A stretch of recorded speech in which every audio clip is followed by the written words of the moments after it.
Sa ilalim ng isang matatag na puno, maraming kwento ang naitatag at mga aral na natutunan.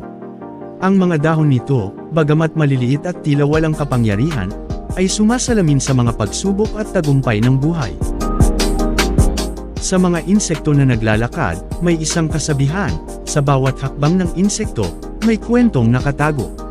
Ang mga insekto, sa kanilang maliit na sukat, ay nagdadala ng mga aral tungkol sa tiyaga at determinasyon.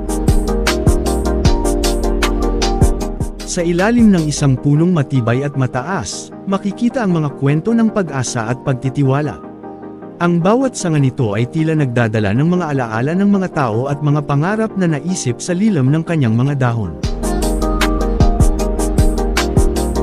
Sa kalikasan, may mga insekto na tila may mga katangian ng mga pagong. Isang magandang halimbawa